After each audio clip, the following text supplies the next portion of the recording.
اللہ تعالیٰ اپنے بندوں سے بڑا جلد راضی ہو جاتا ہے۔ وہ اپنے بندوں کو بہت زیادہ مشقت میں نہیں ڈالتا، وہ اپنے بندوں سے اپنی نعمتوں کا بدلہ نہیں چاہتا، بہت سخت مشقت والی عبادتیں نعمتوں کے بدلے نہیں چاہتا، وہ بڑی جلدی رحم فرماتا ہے۔ ماں پیار کرتی ہے اپنے بچے سے، لیکن وہ ناراض بھی ہو جاتی ہے بعض چیزوں پہ، بعض معاملات اس کا دل بھی دکھاتے ہیں، بعض جگہ وہ رو کے یہ بھی کہتی ہے کہ تو نے میری محبت کا کوئی نتیجہ نہیں مجھے دیا، میری ساری کمائی تو نے ضائع کر دی۔ والد بہت ساری جگہوں پہ ناراض ہوتا ہے، شکوہ کرتا ہے، کہتا ہے میری بیماریوں کی، پریشانیوں کی، بڑھاپے کی، کمزوریاں کا سبب بیٹے تو ہی بن گیا۔ یہ ساری تکلیفیں تو ٹھیک ہو جائیں تو میری شاید عمر بھی بڑھ جائے، صحت بھی ٹھیک ہو جائے، میں زیادہ دیر جوان رہ سکوں۔ ناراض ہوتے ہیں ماں باپ، اسی طرح ماں باپ راضی بھی ہو جاتے ہیں، وہ بڑی جلدی راضی ہو جاتے ہیں۔ میں اکثر کہتا ہوں کہ والد کو راضی کرنے میں 5-7 منٹ لگ جاتے ہیں، اماں تو 1.5-2 منٹ میں راضی ہو جاتی ہے۔ ابا جی کو 5-7 منٹ لگتے ہیں، کئی دفعہ کہنا پڑتا ہے، کوئی دلائل دینے پڑتے ہیں، لیکن والدہ کے لیے تو کچھ بھی نہیں، آپ نیرا جا کے پیروں میں بیٹھ ہی جائیں، کچھ بھی نہ کریں، آپ پورا روئیں نہ، رونے والا منہ ہی بن جائے تو اماں تو نرم ہی نرم ہے، جس وقت جو مرضی آپ کرا لیں ہو گیا۔ اللہ تبارک و تعالیٰ بلا مثال و بلا تشبیہ سمجھانے کے لیے عرض کرتا ہوں، اللہ بھی بعض معاملات میں اپنے بندوں سے ناراض ہو جاتا ہے۔ وہ کہتا ہے میں تکبر کرنے والوں کو پسند نہیں کرتا، وہ کہتا ہے فسادی پسند نہیں ہے، وہ فرماتا ہے کہ راہوں میں کجی کرنے والے پسند نہیں ہیں، وہ فرماتا ہے کہ بدعہدیاں کرو گے تو میں صبح قیامت تم سے سوالات کروں گا۔ اللہ تبارک و تعالیٰ بہت ساری چیزوں کو ناپسند کرتا ہے، ناراض ہو جاتا ہے، بلکہ نبی پاک صلی اللہ تعالیٰ علیہ وسلم نے فرمایا تم بات کرتے کرتے کوئی ایسا جملہ بول دیتے ہو کہ رب اتنا ناراض ہوتا ہے کہ تمہیں پتہ بھی نہیں ہوتا، تمہارے لیے جہنم کا فیصلہ کر دیتا ہے۔ اس لیے پہلے تولو پھر بولو، خود اپنے لفظوں کی تو تم پہرے داری کرو نا کہ میں کیا کہہ رہا ہوں۔ کوئی ایسا جملہ، کوئی ایسی بات وارث شاہ مان کری نہ وارثاندہ، کوئی ایسی بات نہ تمہاری زبان سے نکلے۔ اور حضور یہ بھی فرماتے ہیں کہ اس کا دوسرا پہلو بھی ہے، بعض اوقات تم بات کرتے ایسا جملہ کہتے ہو وہ اتنا راضی ہوتا ہے کہ تمہارے لیے جنت کا فیصلہ فرما دیتا ہے۔ مسلمان کو اب یہ حکم ہے، اس ساری گفتگو کا نتیجہ یہ ہے کہ وہ اپنے جذبات پر، خیالات پر، نگاہوں پر، زبان پر، کانوں پر تھوڑی توجہ دے، بے لگام نہ بنے، بے ترتیب نہ بنے، جو طبیعت میں آئے کر نہ گزرے، تھوڑا سا نہ سوچے سمجھے اور تھوڑا سنبھل کے چلے، کبھی ان کاموں کی طرف نہ جائے جن سے رب ناراض ہو جاتا ہے، ان کاموں کی طرف بڑھے جن سے اللہ راضی ہوتا ہے۔ میرے نبی پاک صلی اللہ تعالیٰ علیہ وآلہ وسلم نے ارشاد فرمایا، بعض احادیث میں لفظ یہ ہیں کہ اللہ اپنے بندوں کو دیکھ کے مسکراتا ہے، جو اس کی شان کے لائق ہے۔ جس ترتیب سے ہم مسکراتے ہیں، جس ترتیب سے ہم روتے ہیں، جس ترتیب سے ہم کسی بات کا اظہار تشکر کرتے ہیں، خدا ان باتوں سے پاک ہے۔ اب بہت ساری حدیثوں میں آیا کہ وہ مسکراتا ہے، تو کیا مطلب ہے مسکرانے کا؟ تو علماء تفسیر نے لکھا ہے مسکرانے کا مطلب یہ ہے کہ وہ بڑا ہی راضی ہوتا ہے اپنے بندے سے، بڑا راضی ہوتا ہے، یہ مطلب ہے۔ ایک تو مسکرانے کا مطلب یہ کہ وہ بڑا راضی ہو گیا، وہ مسکرا دیا اپنے بندے پہ، اور ایک اس کا معنی خود نبی پاک صلی اللہ تعالیٰ علیہ وسلم نے بیان فرمایا۔ مسند امام احمد بن حنبل میں حدیث ہے، حضور سید عالم علیہ السلام سے صحابہ نے پوچھا یا رسول اللہ شہید تو بڑے لوگ ہوتے ہیں، شہیدوں میں افضل کون ہے؟ تو اللہ کے حبیب علیہ السلام فرمانے لگے وہ والا بندہ جو ڈٹ گیا تھا کافروں کے مقابلے میں، وہ ہلا نہیں، پوری طرح ڈٹ کے جو لڑا وہ شہداء میں افضل ہے۔ حضور فرماتے ہیں وہ جنت کے بالا خانوں میں سیر کرے گا اور رب اسے دیکھ کے مسکرائے گا، رب اسے دیکھ کے مسکرائے گا، اللہ تعالیٰ مسکراتا ہے اسے دیکھ کے۔ اور اگلے جملے میں حضور نے وضاحت کر دی، فرمایا جب رب دنیا میں کسی پر مسکراتا ہے نا تو اس کا معنی یہ ہے کہ قیامت میں پھر اللہ اسے حساب کوئی نہیں لے گا۔ جس پر اللہ دنیا میں مسکرا دیا اس سے کوئی حساب تو وہ کام ڈھونڈنے چاہیے نا جس سے اللہ مسکرائے. ویسے کبھی ہم ایسا کرتے ہیں کہ نہیں کہ کسی کو راضی کیا جائے؟ یہ کام ہم کرتے ہیں کہ ہماری کمپنی کا جو سربراہ ہے وہ ہم سے راضی رہے. جس ادارے میں ہم پڑھاتے ہیں اس ادارے کا بڑا ہم سے راضی رہے. یہ کرتے ہیں ہم. اس کے لیے کچھ نہ کچھ ہیلے بہانے ہم کرتے ہیں. برادری، قبیلہ، علاقہ، بستی، لوگ کسی طریقے سے ہمارے ساتھ مطمئن رہیں. کرتے ہیں نا یہ سارے کام. اس میں تھوڑی مشکل بھی ہمیں آتی ہے لیکن کرتے ہیں. کیا کریں؟ گھر میں بھی کئی دفعہ ایسا ماحول بنانا پڑتا ہے. چلیں ایک اور میٹھی مثال دیتے ہیں، زیادہ سمجھ میں آئے گی. چھوٹا بچہ خوش رہے، آپ اس کے لیے محنت نہیں کرتے. وہ چھوٹا ہے، اس کو خوش کرنا فرض ہے ابا پہ. لیکن وہ کہتا ہے کہ میں نے موٹر سائیکل لینا ہے. چھوٹا ہے، چلا ہی نہیں پائے گا، تو ابا پھر اسے راضی کرتا ہے، کہتا ہے بیٹے چھوٹا سائیکل لے لے، چل میں تجھے اڑانے والا جہاز لے دیتا ہوں. مقصود کیا ہے کہ اس کو ناراض نہیں کرنا، یہ روئے نہ، اس کا دل نہ ٹوٹے. ہو یارو سنو نا میں کیا کہہ رہا ہوں. اگر چھوٹے بچے کے لیے وہ چیزیں ڈھونڈتے ہو، میرے ابا جی نا اپنے نواسے کے لیے کھلونا لے کے آئے تو بچہ بڑا ہی کھیلا تو ابا جی کہنے لگے لو پیسے پورے ہو گئے. میرے بچے کو پسند بڑا ہے نا، پیسے پورے کر چھڑے نے. دیکھو نا جی کتنا اس کو راضی ہوا ہے. تو انسان کیا کرتا ہے کہ کوشش کرتا ہے چھوٹا بچہ بھی ناراض نہ ہو، تو وہ چیزیں وہ ڈھونڈتا ہے کہ اس کو کیا پسند ہے. چاکلیٹ لے جاؤں، فلاں چیز لے جاؤں، آئس کریم لے جاؤں. تو ایک بچے کے لیے، گھر کے لیے، سربراہ کے لیے اتنی محنت کرتے ہو، تو وہ کام بھی ہمیں ڈھونڈ کے تلاش کرنے چاہیے نا جس سے رب راضی ہوتا ہے، اللہ راضی ہوتا ہے. بتاؤں وہ کون کون سے کام ہیں؟ نبی کریم صلی اللہ تعالی علیہ وسلم نے ارشاد فرمایا 3 لوگ ہیں جنہیں دیکھ کے رب مسکراتا ہے. یا رسول اللہ صلی اللہ علیہ وسلم وہ کون کون سے؟ تو محبوب فرمانے لگے ایک وہ بندہ ساری مخلوق سوئی ہے، آدھی رات ہے، رات کا پچھلا پہر ہے، اس نے اٹھ کے وضو کر لیا، مصلی پہ کھڑا ہو گیا خدا کی یاد میں. فرمایا اسے دیکھ کے رب مسکراتا ہے جو اس کی شان کے لائق ہے. مسکراتا ہے اللہ. یہ تو سونے کا ٹائم تھا، یہ تو گہری نیند آنے کا وقت تھا، رات کا پچھلا پہر. رات پوے تے بے درداں نو نیند پیاری آوے، تے درد منداں نو یاد سجن دی ستیاں وی آن جگاوے. اور ساون کی کالی راتوں میں جب بوندا باندی ہوتی ہے، وہ راتوں کو اٹھ روتے ہیں جب خلقت ساری سوتی ہے. اللہ مسکراتا ہے. اور سننا میرے بھائی، میرے نبی پاک صلی اللہ تعالی علیہ وسلم فرماتے ہیں جب مسلمان نماز کے لیے صفیں بناتے ہیں نا، ترتیب لگ رہی ہوتی ہے، اب اللہ کی بارگاہ میں کھڑے ہوں گے، قیام کریں گے، رکوع کریں گے، سجود کریں گے. فرمایا جب مومن صفیں بناتے ہیں تو رب دیکھ کے مسکراتا ہے.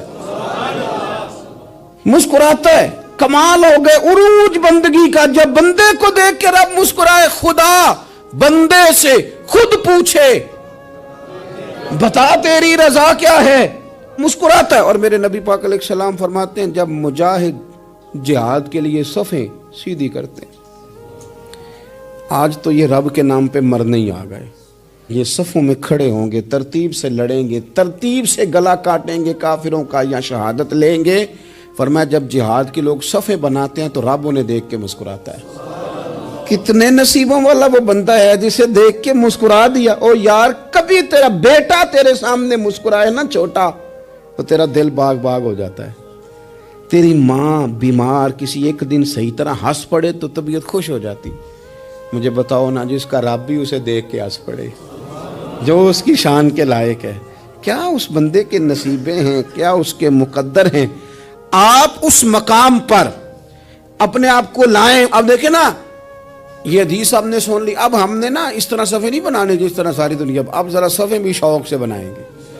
اب ذرا تھوڑا سا شوق پیدا کریں گے. بھئی یہ تو میں وہ کام کرنے لگا ہوں جسے دیکھ کے رب مسکراتا ہے. نبی پاک صلی اللہ علیہ وسلم نے فرمایا جب کو بندہ توبہ کرتا ہے نا، ہم توبہ کا رٹا لگاتے ہیں، یا اللہ میری توبہ یا اللہ. اور توبہ کا تو مطلب یہ ہے کہ پچھلے گناہوں سے پکی توبہ، آج کے بعد یہ غلطی نہ کرنے کا پکا وعدہ. تو نے ساری شب برات رو کے گزاری ہے، بتا سویرے جھوٹ جوڑنے کا ارادہ ہے تیرا؟ آج کے بعد رشوت تو نہیں نہ لے گا، ملاوٹ تو نہیں نہ کرے گا، یہ توبہ ہے. اور اگر سارے کام اسی طرح کرنے تو پھر یہ توبہ کا رٹا ہے.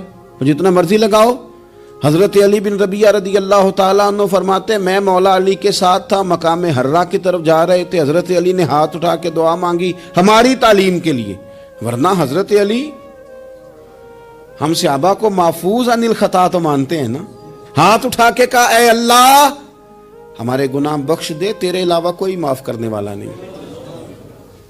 اور پھر حضرت علی آسمان کی طرف دیکھا اور دیکھ کے نا حضرت علی بن ربیعہ کو تو مسکرائے۔ حضرت علی بن ربیعہ کہنے لگے حضور مسکرائے کیوں ہو؟ فرمانے لگے ایک دن میں حضور کے ساتھ اسی طرح آیا تھا، اسی طرح حضور نے دعا فرمائی تھی ہماری تعلیم کے لیے، اور پھر حضور مجھے دیکھ کے مسکرائے تھے اور فرمایا جب کوئی بندہ رب کی بارگاہ میں اس طرح استغفار کرتا ہے تو رب مسکراتا ہے اور مسکرا کے فرماتا دیکھ لو میرے بندوں کو پتا ہے کہ میرے علاوہ معاف کرنے والا کوئی نہیں، انہیں پتا ہے، تم اس کی بارگاہ میں رجوع تو لاؤ، آؤ تو صحیح دو آنسو لے کر۔ اقبال کہتے ہیں کہ موتی سمجھ کے شان کریمی نے چن لیا، قطرے دو گرے میرے ار کے انفعال کے، دو میں نے آنسو بہائے تھے تو اس کے کرم نے تو موتی سمجھ کے چن لیے۔ سنو نا حضور اس استغفار کو اللہ کو یار رات کو توبہ کر کے سونا چاہیے ہمیں، کچھ غلطیاں ہم کرنا نہیں چاہتے پر ہم سے ہو جاتی ہیں، کچھ دل ہم توڑنا نہیں چاہتے پر وہ ٹوٹ جاتے ہیں، ہماری مجبوری ہوتی ہے ٹوٹ جاتے ہیں، رات کو اس کی بارگاہ میں ہاتھ باندھ کے کشکول طلب دراز کر کے خوب استغفار پڑھنا چاہیے کہ مالک بندے ہیں نا کیا کریں، نفس کا ساتھ ہے، دنیا کا ساتھ ہے، خواہشات نفسانیہ، مالک معاف کر دے، درد سے توبہ، رسم نہ ہو، کہانی نہ ہو، لفظ نہ ہو، جملے نہ ہو، اور جناب ایسے لوگوں کے بیچ بڑے ہاتھ باندھ کے اور بڑا کوئی ضرورت نہیں، آپ اکیلے اپنی چارپائی پہ بستر کے اندر منہ دے کے بھی درد سے کہیں گے نا معاف کر دے تو وہ تو مہربانی بڑا ہے۔ میرے نبی پاک صلی اللہ علیہ وسلم مثال دیتے ہیں، فرمایا ایک آدمی صحرا میں جا رہا، صحابہ سے حضور خطاب کر رہے ہیں، فرمایا ایک آدمی صحرا میں جا رہا تھا، اس نے اپنی اونٹنی پہ کھانا پانی پیسے ہر چیز رکھی ہوئی تھی، صحرا تھا بہت بڑا، درمیان صحرا کے گیا تو تھوڑا سا سستانے کے لیے آرام کرنے کے لیے اونٹنی سے نیچے اترا، اب اس نے اونٹنی کی لگام اونٹنی کی نکیل اپنے سرہانے کے نیچے رکھی، ہاتھ کے ساتھ پکڑی اور سو گیا، تھوڑی ہی دیر کے بعد جب اس کی آنکھ کھلی تو دیکھا اونٹنی غائب ہے، صحرا میں وہ پیدل نہ آگے جا سکتا ہے نہ پیچھے جا سکتا ہے، نہ دائیں نہ بائیں، کھانے کو روٹی نہیں، پینے کو پانی کا قطرہ نہیں، تھوڑا ادھر بھاگا ادھر بھاگا تھک گیا، کریم محبوب فرماتے ہیں وہ پوری طرح نڈھال ہو گیا اور مایوس ہو گیا، معاذ اللہ، مایوس ہو کے دوبارہ اسی جگہ آ کے لیٹ گیا جہاں پہلے لیٹا تھا، انتظار کرنے لگا کہ اب موت ہی آئے گی، آخری وقت ہے، اب نہ میں پیدل یہ صحرا کراس کر سکتا ہوں، نہ پیچھے جا سکتا ہوں، نہ کھانا ہے نہ پانی ہے، سوائے موت کے کوئی سہارا نہیں۔ حضور فرماتے ہیں وہ رستے میں دوبارہ لیٹ گیا، اچانک اس نے رخ بدلا تو اونٹنی سامنے کھڑی تھی، حضور نے صحابہ سے پوچھا بتاؤ نا اسے بھلا کتنی کو خوشی ہوگی؟ یا رسول اللہ جی سے نئی زندگی مل گئی ہے۔ آپ دیکھیں نا سارے ڈاکٹروں نے کہہ دیا کہ اس کے تو گردے معدہ جگر ہر چیز ختم ہے، گھر لے جاؤ خدمت کرو، ہر طرف پریشانی ہے، وہ بندہ بھی سمجھ گیا ہے کہ آخری وقت آ گیا، کل جاؤں پرسوں جاؤں، تیاری ہو گئی، سب لوگ آ گئے، باہر والے بھی آ گئے، یہ ماحول ایک عجیب رنگ اختیار کر گیا۔ اچانک ایک ڈاکٹر نے آ کے کہا نہیں نہیں غلطی لگ گئی تھی۔ مجھے بتائیے انداز کیا ہوتا ہے؟ بغیر دوائی کے بندہ اٹھ کے کھڑا نہیں ہو جاتا، او میں تو بچ گیا ہوں۔ نبی پاک صلی اللہ علیہ وسلم فرمانے لگے اس کی اونٹنی مل گئی، بتاؤ بھلا اسے کتنی خوشی ہوگی؟ یا رسول اللہ وہ تو دوبارہ دنیا میں آ گیا۔ حضور فرمانے لگے اسے کچھ بھی خوشی نہیں ہوئی۔ جب کوئی رب کا گناہگار بندہ آ کے توبہ کرتا ہے، رب کو اس سے کئی گنا زیادہ خوشی ہوتی ہے۔ میرا بندہ آ گیا ہے، میرا بندہ آ گیا ہے، میرے گھر آ گیا۔ اس نے آنسو بہائے ہیں، اس نے کہا اللہ میں تیرا ہی ہوں، تیرا ہی رزق کھاتا ہوں، تیری ہی زمین پہ رہتا ہوں، تیرے نام سے میری سانسیں چلتی ہیں۔ وہ آ گیا۔ فرمایا اس اونٹنی والے سے زیادہ رب کو خوشی ہوتی ہے جب گناہگار آ کے توبہ کرتا ہے۔ گناہگاروں کے آنسو اس کی بارگاہ میں بڑے مقبول ہیں، لیکن ہم رسم ادا کرتے ہیں، توبہ نہیں کرتے۔ ہم اپنے آپ کے ساتھ دھوکہ کرتے ہیں، جھوٹ بولتے ہیں۔ ہم بندہ کوئی ناراض ہو جائے تو ہمیں کو نہیں نیند آتی، اس کے گھر چلے جاتے ہیں۔ ہم اپنے سارے رشتوں کو تعلقات کو مینٹین کر کے رکھنے کے عادی ہیں. ہمیں پتہ ہے کہ وہاں میں نہیں جا سکا تو بیٹا بھیجتا ہوں, فلاں شادی پہ میں نہیں جا سکا تو بھتیجا بھیجتا ہوں, بھائی بھیجتا ہوں. ہر تعلق کا ہم نے خیال رکھا کوئی روٹھ نہ جائے. لیکن کمال ہے نا, یہ نہیں سوچا کہ اگر رب روٹھ گیا تو جب وہ روٹھ جائے نا تو سارے رشتے بھی بندے کے پاس موجود ہوں تو کوئی کارآمد نہیں ہوتا. پھر کروڑوں روپیہ جیب میں ہوں تو ڈاکٹروں کی دوائیاں اثر نہیں کرتی. وہ روٹھ جائے تو پھر انسان اس طرح سے پھسلتا ہے کہ بڑے بڑے اس کے پاس دروازے ہوتے ہیں پر کسی جگہ اس کا ہاتھ نہیں لگتا. خدا را خیال کریں, دنیا روٹتی ہے تو روٹھ جائے, رب رسول ناراض نہ ہونے پائیں, اس کا خیال کریں. حضور فرماتے ہیں وہ مسکراتا ہے, اسے خوشی ہوتی ہے جب کوئی اس کا بندہ اس کی طرف رجوع کرتا ہے. میرے عزیزو, رسول پاک صلی اللہ تعالی علیہ وسلم نے ان لوگوں کے تذکرے کیے جنہیں دیکھ کے رب مسکراتا ہے. ہم نا گناہگاروں پر بھی فتویٰ دینے میں جلدی کرتے ہیں اور نیکی پر بشارت دینے میں بھی جلدی کرتے ہیں, حالانکہ یہ ہماری ذمہ داری نہیں.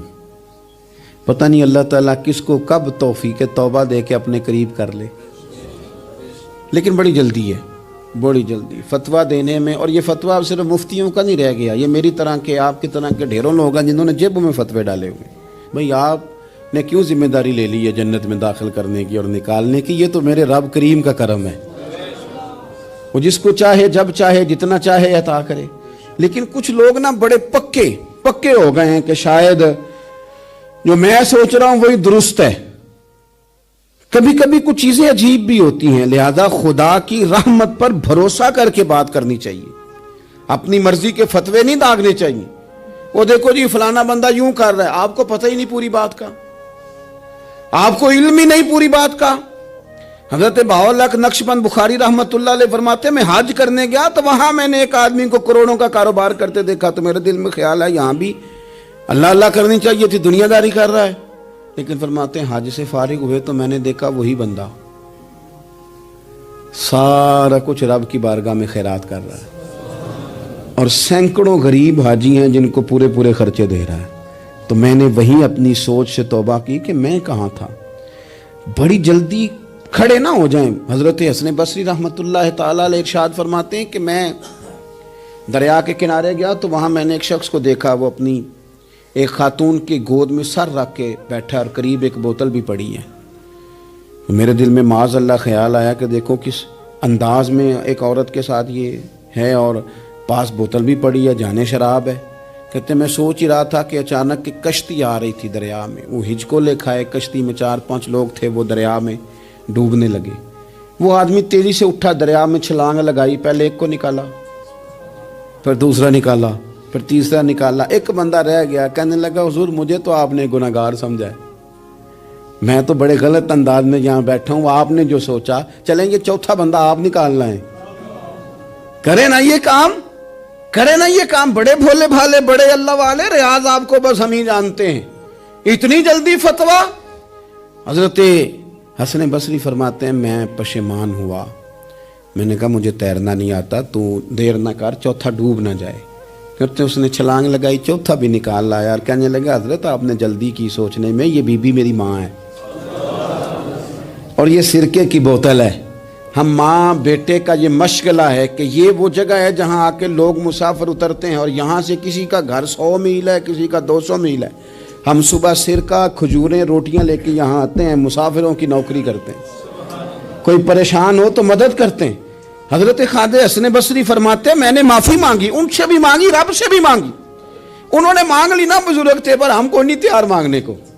ہم ہر وقت بدگمانیاں, وہ فلانے جرم کرتا تھا, میں اسے اب کیسے نیک مان لوں. بھئی اب وہ نمازی ہے, خدا کے گھر آتا جاتا ہے, اب اللہ کی بارگاہ میں حاضر ہوتا ہے. جب رب نے معاف کر دیا تو بھی سوچ بدل جا. سنیں حضور کیا فرماتے ہیں. نبی پاک صاحب الاخلاق صلی اللہ تعالی علیہ وسلم فرماتے ہیں, مسند امام احمد بن حنبل دیکھیے, فرمایا رب اس وقت بڑا ہی مسکرائے گا جب قاتل بھی جنت میں جائے گا, مقتول بھی جنت میں جائے گا. یا رسول اللہ مقتول تو گیا, یہ قاتل کیسے چلا گیا؟ حضور فرماتے ہیں جائے گا, اور جائے گا اور رب مسکرائے گا جو اس کی شان کے لائق ہے. یا رسول اللہ کس طرح؟ تو نبی پاک صلی اللہ علیہ وسلم فرمانے لگے اس نے ایک مومن کو قتل کیا تھا، وہ شہید ہو کے جنت میں چلا گیا، اب اللہ نے بعد میں اسے توبہ کی توفیق دے دی۔ پہلے اس نے کلمہ پڑھا، پھر یہ میدان میں اترا، کافروں سے لڑا، یہ شہید ہوا، رب نے اسے بھی جنت دے دی۔ قاتل بھی جنت میں، مقتول بھی جنت میں، اور بات اتنی انوکھی ہے کہ رب دیکھ کے مسکرا رہا ہے، جو اس کی شان کے لائق ہے۔ ہم جلدی میں ہیں، ہم انتظار نہیں کر رہے کہ شاید توبہ کر جائے، ہم انتظار نہیں کر رہے، لیکن میرے عزیز اتنی جلدی نہ کریں۔ سوچوں کا صاف ہونا، ذہنوں کا پاک ہونا، اور لوگوں کے بارے میں گمان کا اچھا ہونا۔ آپ کسی نفسیات کے ڈاکٹر کے پاس چلے جائیں، اسے کہیں ٹینشن بڑی ہے، میں ان کے مضامین پڑھتا رہتا ہوں، وہ سب سے پہلا سبق آپ کو یہ پڑھائیں گے کہ اچھا سوچا کریں۔ اچھا سوچنے سے بندہ تندرست رہتا ہے۔ کس سے بندہ تندرست رہتا ہے؟ ہیں جی، واقعی، یعنی اس والے پڑوسی کے بارے میں بھی اچھا سوچنا ہے گھر میں، اس والے کے بارے میں بھی، چھوٹے بھائی کے بارے میں بھی اچھا سوچنا ہے، اور بڑے کے بارے میں بھی اچھا ہی سوچنا ہے۔ یعنی اپنی برادری قبیلے کے بارے میں بھی اچھا سوچیں، جو قبیلے کا نہیں اس کے بارے میں بھی چلیں تھوڑا سا اچھا سوچ لیں۔ اپنے بارے میں تو اچھا سوچا ہے بڑا، میں کہتا ہوں کہ ہم اپنی غلطیوں سمیت اپنے آپ سے بڑا پیار کرتے ہیں، اور دوسرے کی ایک غلطی نظر آ جائے تو ہمیں گھین آنے لگ جاتی ہے۔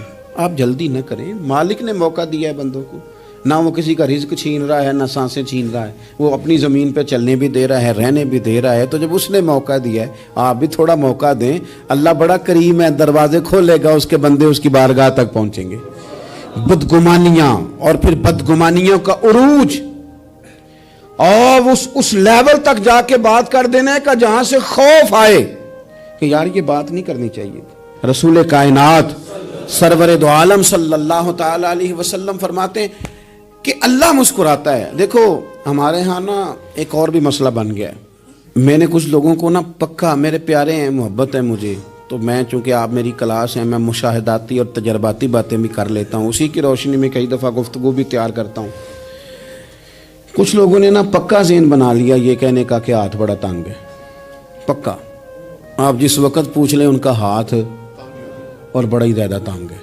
آپ یقین کریں، بہن کا جو خامند ہے وہ کہہ رہا ہے جا حصہ لے کے آ، تیرے بھائیوں کی کمائی تو نہیں، تیرے ابا کی ہے، لے کے آ۔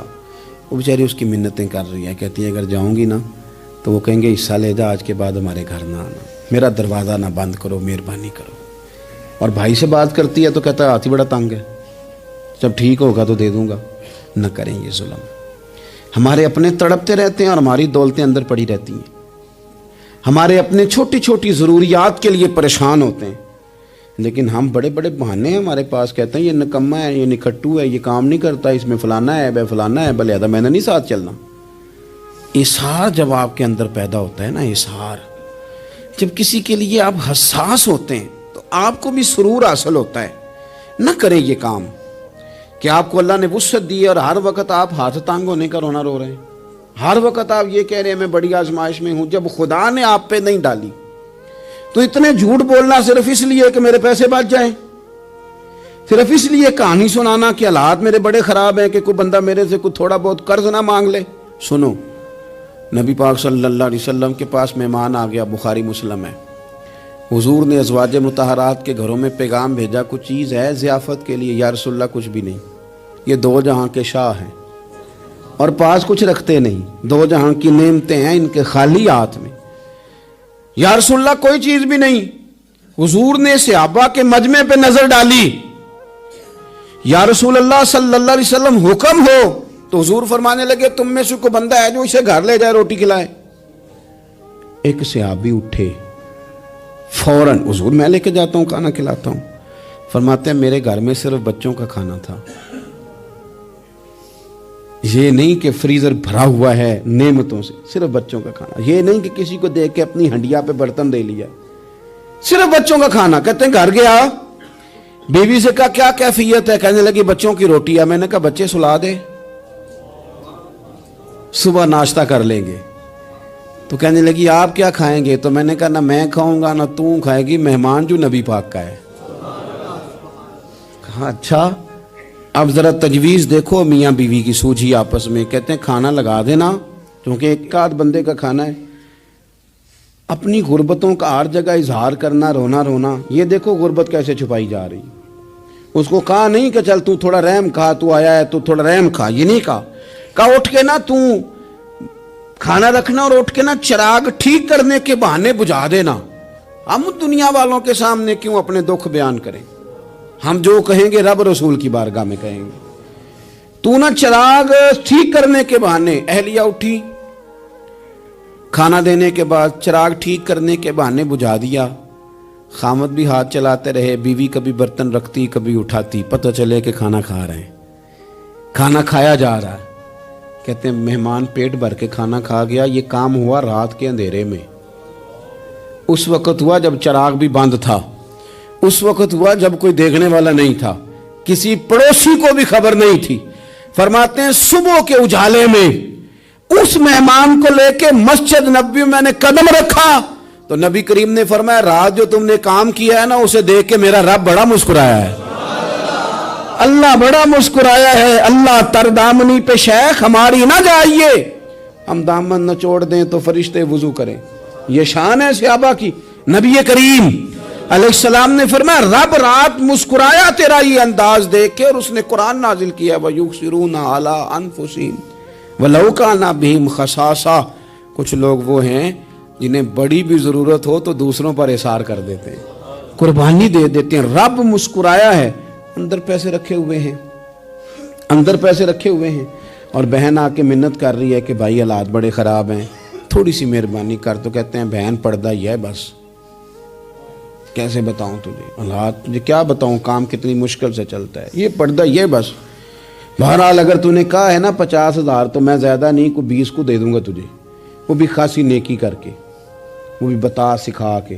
رات اماں پہ علیحدہ سے احسان چڑھاؤں گا, ابا پہ علیحدہ سے چڑھاؤں گا کہ تمہاری بیٹی کے ساتھ تعاون کر رہا ہوں, سارے علاقے کو ویسے ہی بتاؤں گا.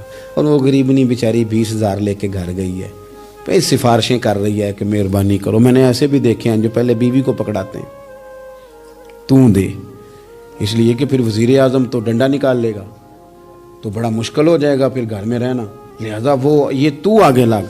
یہ کیا لہجہ ہے آپ کا, یہ تو کسی کو بھی دیں تو چھپا کے دینے کا حکم ہے, کسی کو بھی دیں تو ہمیں حکم یہ ہے کہ سیدھے ہاتھ سے دینا ہے, الٹے کو خبر. اور یہ جو بالکل ہی اپنے ہیں ان پر تو پردہ پوشی آپ کے لیے ویسے ہی ضرورت تھی. میرے عزیز رب مسکراتا ہے. میرے نبی پاک علیہ السلام نے یہ اعمال ہمیں بتائے جن پر اللہ مسکراتا ہے, خوش ہوتا ہے. اور بعض لوگوں کو حضور نے نامینیٹ کیا. حضرت سعد بن معاذ رضی اللہ تعالیٰ عنہ عظیم صحابی تھے. یہ وہ خوبصورت صحابیاں جن کے جنازے کو کندھا میرے نبی پاک نے عطا فرمایا, حضور نے کندھا عطا فرمایا. کمال ہو گئی. نرخ بازار محبت کا انوکھا ہی ہو گیا, خود خریداروں میں شامل آ کے مولا ہو گیا. حضور نے کندھا دیا. حضرت سعد بن معاذ رضی اللہ تعالیٰ عنہ کا جب جنازہ اٹھا ان کی والدہ رو پڑی, بڑے درد سے روئی. ماں تھی نا, ان کی آواز جب حضور تک گئی تو نبی پاک نے فرمایا آنسوؤں کو روک لے, آواز کو کم کر لے, تیرے بیٹے کی تو جب روح پرواز ہوئی ہے تو رب مسکرایا ہے. جس کے آنے پہ رب راضی ہو مسکرا دے جو اس کی شان کے لائق ہے. یہ تو وہ لوگ ہیں کہ جن کے جانے پر نا رب, وہ کسی نے کہا تھا کہ میرے مرنے پہ ہر سو شور مچ جائے گا, دیکھو گے میرے مرنے پہ ہر سو شور تمہیں پتہ چل جائے گا جب ہم جائیں گے. میرے مرنے پہ ہر سو شور مچ جائے گا, دیکھو گے. اور کہنے الوداع سرکار خود تشریف لائیں گے.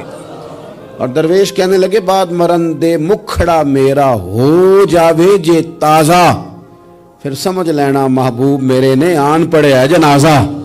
اور عاشق کا جنازہ ہے, ذرا دھوم سے نکلے اور محبوب کی گلیوں سے ذرا گھوم کے نکلے. فرمایا کہ ان کے تو جانے پہ رب کریم. اور حضور نے ایک دعا بھی دی. حضرت ابو طلحہ, حضرت طلحہ رضی اللہ تعالیٰ عنہ صحابی تھے, ان کا وصال ہو گیا تو حضور نے دعا بھی دی. فرمایا یا اللہ جب میرا طلحہ ہے نا تو اس سے مسکرا کے بات کرنا, یہ تجھ سے مسکرا کے بات کرے جو تیری شان کے لائق ہے. تو اللہ تعالیٰ غائب درجے راضی ہوتا ہے. ایک دفعہ پھر بات دہراتا ہوں, جو میدان میں ڈٹ کے شہید ہو رب اسے دیکھ کے مسکراتا ہے. جو اس کی شان کے لائق. جو توبہ صحیح کریں، سچی کریں، رب انہیں دیکھ کے مسکراتا ہے جو اس کی شان کے لائق ہے. جو نماز کے لیے صفیں بنائے، رب انہیں دیکھ کے مسکراتا ہے. جو جہاد کے لیے صفیں بنائے، رب دیکھ کے مسکراتا ہے. جو لوگ صبح پچھلے پہر اٹھ کے عبادت کریں، رب انہیں دیکھ کے مسکراتا ہے.